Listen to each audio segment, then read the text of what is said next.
और बांसवाड़ा में एक विद्यालय ऐसा है जहां बच्चे टीन शेड से बने किचन में बैठकर पढ़ने को मजबूर हैं। विद्यालय में 62 विद्यार्थी नामांकित हैं, लेकिन भवन के नाम पर केवल 2 कमरे हैं। एक कमरा स्टाफ रूम के रूप में उपयोग हो रहा है और दूसरा बच्चों के बैठने के लिए, जिसकी छतों में दरारें हैं और जर्जर दीवारें साफ नजर आ रही हैं। बारिश के दिनों में यह कमरा पूरी तरह से असुरक्षित हो जाता है। इसी सिलसिले में हमारे संवाददाता निखिलेश सोनी ने शिक्षिका से बातचीत की है। अभी हम खड़े हैं बांसवाड़ा जिले के अबापुरा तहसील की राजकीय प्राथमिक विद्यालय खोड़ी पिपली में। यहाँ पर देखिए किस तरह से बच्चे जो है बारिश के समय में भवन के अभाव में, एक जर्जर भवन जो है जहाँ पर एक कमरा भी पूरी तरह से व्यवस्थित नहीं है, कमरों में पानी टपक रहा है, छतें पूरी जर्जर हो चुकी हैं। ऐसी अवस्था में बच्चे जो है किचन शेड के अंदर जो है पढ़ाई कर रहे हैं। हम आपको दिखाएंगे तस्वीर किस तरह से बच्चे जो है इस किचन शेड में बैठ के पढ़ाई कर रहे हैं। ये देखेंगे तस्वीर किस तरह से बच्चे पढ़ाई कर रहे हैं। बाहर बारिश हो रही है और ये टीन नुमा जो है कमरा जिसके अंदर बच्चे पढ़ाई कर रहे हैं। हम जानेंगे हमारे साथ में जो यहाँ पर शिक्षक हैं, शिक्षिका है जो मैडम, इनसे जानेंगे कि कैसे हालात हैं और क्या ये जो अव्यवस्था है जिसके कारण इनको इस तरह बच्चों को पढ़ाना पड़ रहा है। जी, आपका नाम? जी, मेरा नाम खुशबू फैसेरिया, राजकीय खोड़ी पिपली में कार्यरत हूँ। मैं भी पिछले 3 साल से मैं यहाँ पर कार्यरत हूँ और यहाँ पे बच्चों को बहुत असुविधा हो रही पढ़ने में, क्योंकि हमने 2-3 बार एप्लीकेशंस भी दे चुके हैं। हम मतलब बहुत हमको ये स्कूल में पढ़ाने में दिक्कत आ रही है, बच्चों को असुविधा हो रही है, हमें भी असुविधा होती है। बारिश के टाइम पे हमको बहुत परेशानी हो रही है, बच्चों को कहाँ पढ़ाए। अब ये टीन शेड में हमने बच्चों को बैठा के यहाँ पे पढ़ाई करवा रहे हैं। जी, मैं देख पा रहा हूँ कि एक तरफ यहाँ पे पानी है और दूसरी तरफ बच्चे बैठे हुए हैं, तो कैसे आप मैनेज करते हैं? क्या इसको लेकर आपने विभागीय आगे जानकारी दी थी भवन को लेकर? हाँ, हमने 2-3 बार एप्लीकेशन वगैरह दिए, आगे हमने पता भी किया था, पर ऐसा कुछ बजट वगैरह कुछ आया नहीं स्कूल का।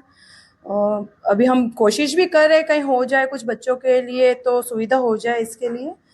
ठीक है, तो ये थी हमारे साथ में यहाँ की शिक्षिका मैम। देखिए आप बच्चों के किस तरह से हम आपको ये तस्वीर दिखा रहे हैं। एक तरफ बारिश जो है पानी टपक रहा है और दूसरी तरफ बच्चे जो है पढ़ाई कर रहे हैं। लगभग 62 बच्चे यहाँ पर जो है अध्ययनरत हैं और बारिश के जो दिनों में ये हालात बने हुए हैं। निखिलेश सोनी, NDTV, बांसवाड़ा। राजस्थान की 247 मंडियों में हड़ताल है। 5 जुलाई तक कारोबारियों के व्यापार बंद रखने का ऐलान किया गया है। राजस्थान खाद्य पदार्थ व्यापार संघ ने यह फैसला किया है। 1 जुलाई से लागू किए गए 1% मंडी सेस के विरोध में ये प्रदर्शन हो रहा है। इस बंद में तेल मिल, आटा मिल, दाल मिल और मसाला उद्योग से जुड़े कारोबारी अपना समर्थन दे रहे हैं। हड़ताल के कारण राज्य में खाद्य वस्तुओं की आपूर्ति पर असर पड़ सकता है। व्यापार संघ के मुताबिक 23 जून को हुई कार्यकारिणी बैठक में सरकार से कई अहम मांगें की गई थीं, जिनमें से कोई भी पूरा नहीं किया गया और इसके चलते प्रदेश व्यापी विरोध की घोषणा की गई है। व्यापार संघ कृषक कल्याण फीस को अगले 3 सालों तक 0.50% किया जाए। राज्य के बाहर से आने वाली कृषि जिन्सों पर मंडी सेस और कृषक कल्याण फीस ना लगाई जाए। चीनी पर फीस पूरी तरह समाप्त करने समेत कई मांगे की जा रही हैं।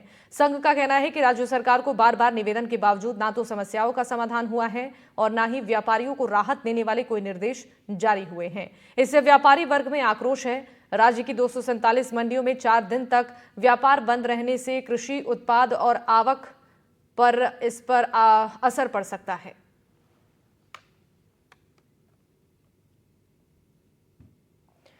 मंडियों में हो रही हड़ताल का असर अब कोटा में भी दिख रहा है। भामाशाह अनाज मंडी समेत हाड़ौती की सभी मंडियों में व्यापारियों ने व्यापार बंद कर दिया है।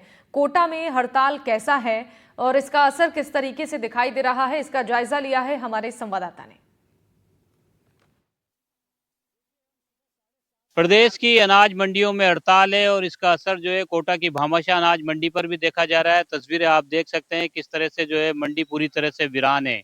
बारिश का दौर भी जारी है, लेकिन सबसे ज्यादा अगर नुकसान की बात करें तो व्यापारी जो है अपनी मांग कर रहे हैं कि टैक्स जो है उसको लेकर के जो मांग है व्यापारियों की, उसको लेकर के ये आंदोलन है। लेकिन मजदूर तबका जो है वो हड़ताल का नाम सुनते ही परेशान हो जाता है, क्योंकि उनकी मजदूरी मारी जाती है, रोजी रोटी पर संकट हो जाता है। अब ये 4-5 दिन की जो हड़ताल है इसको लेकर के अभी से ही मजदूरों में जो है, आज पहला दिन है जी, स्ट्राइक हो रही है, हड़ताल हो रही है, इसका असर है।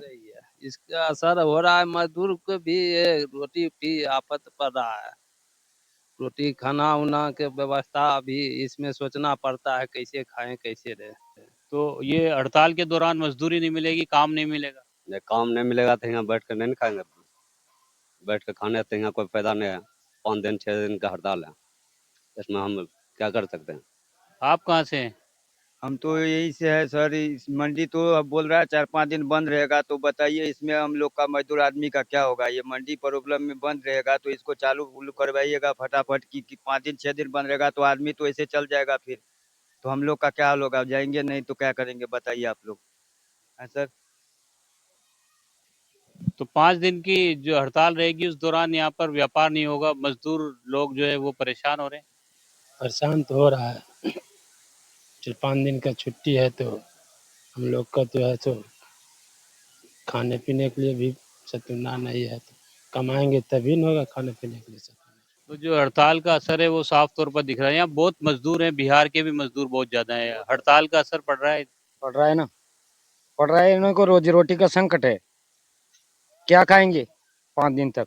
कुछ किसान भी हमारे साथ मौजूद हैं। जी, आपसे भी जानना चाहेंगे, हड़ताल शुरू हो गई, आप लेकर के आए हैं जींस, क्या लेकर के आए हैं? मैं मूंग की फसल लेके आया था, तो कल मैंने लास्ट डे था तो मैंने थोड़ा प्राइस का देखा, मैंने कहा रेट लग जाएगी, तो रेट नहीं लगने के कारण तो मुझे आज मजबूरी में टीन शेड के नीचे मूंग को फैलाना पड़ा है। तो मूंग की फसल एक ऐसी फसल होती है कि थोड़ी गीली होती है, बारिश में कटानी पड़ती है, तो उसको फैलाना पड़ता है। तो अब मुझे 4-5 दिन तक यही मंडी में रुकना पड़ेगा। तो अब मुझे लगता नहीं है जब तक ये हड़ताल में कोई डिसीजन नहीं होगा गवर्नमेंट का, तो तब तक क्या हो सकता है, क्योंकि 8 दिन पहले भी मंडी बंद रह चुकी है। तो इससे सरकार का भी करोड़ों का नुकसान है। तो सरकार को इस तरह बहुत जल्दी से जल्द एक बार ध्यान देना चाहिए और इसका सही निर्णय लेना चाहिए इसका। तो सरकार को जो है इस पूरे मामले में दखल करना चाहिए। इस तरह की मांग जो है किसान भी कर रहे हैं और मजदूर तबका जो है वो हड़ताल जैसे ही शुरू होती है तो इनके सामने रोजी रोटी का संकट खड़ा हो जाता है। कोटा की भामाशाह अनाज मंडी में करीब 5,000 मजदूर हैं जो हर रोज यहाँ पर मजदूरी करते हैं, लेकिन आज से स्ट्राइक शुरू हो गई है और ऐसे में यहाँ पर व्यापार पूरी तरह से ठप हो गया है। उम्मीद की जानी चाहिए सरकार और व्यापार संगठन की जिस तरह से वार्ता हो रही है वो वार्ता जो है सकारात्मक और आगे बढ़े। कोटा से सहयोगी हेमंत जोशी के साथ शाकिर अली, एनडीटीवी।